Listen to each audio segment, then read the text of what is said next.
దేశవ్యాప్తంగా సంచలనం సృష్టించిన Moinabad farm house drugs case రోజుకో మలుపు తిరుగుతోంది. తాండూరు మాజీ ఎమ్మెల్యే పైలట్ రోహిత్ రెడ్డితో పాటు మరో ఇద్దరు నిందితుల కస్టడీ కోరుతూ కోర్టులో కస్టడీ పిటిషన్ వేశారు పోలీసులు నిందితుల తరపు న్యాయవాదుల వాదనలు విన్న కోర్టు ఈ తీర్పును ఈ నెల 20కి వాయిదా వేసింది. మొయినాబాద్ ఫామ్ హౌస్ డ్రగ్స్ కేసును లోతుగా విచారణ జరపాల్సి ఉంటుందని, ఇందులో ప్రధాన నిందితులుగా ఉన్న పైలట్ రోహిత్ రెడ్డి, రితీష్ రెడ్డి, నమిత్ శర్మలను 10 రోజుల పాటు కస్టడీకి కోరుతూ కోర్టులో పిటిషన్ దాఖలు చేశారు పోలీసులు.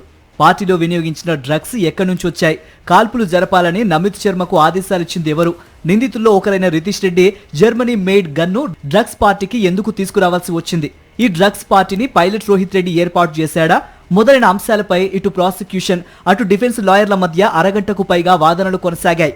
ఇరువైపు వాదనలు విన్న ఉప్పర్పల్లి 12వ అడిషనల్ జ్యుడిషియల్ మెజిస్ట్రేట్ ఈ తీర్పుని 20వ తేదీకి వాయిదా వేశారు. డ్రగ్స్ సప్లై చేసిన కీలక వ్యక్తులు ఎవరు, ఎంతకాలం నుంచి సప్లై చేస్తున్నారు అనే అంశంపై విచారించేందుకు పైలట్ రోహిత్ రెడ్డిని పోలీసులు విచారించాల్సి ఉంది.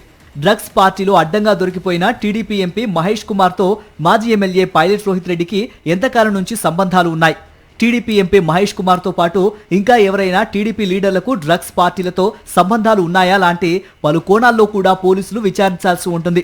ఏదేమైనా మొయినాబాద్ డ్రగ్స్ పార్టీకి సంబంధించిన కేసులో మరిన్ని సంచలన విషయాలు బయటపడతాయని అంటున్నారు.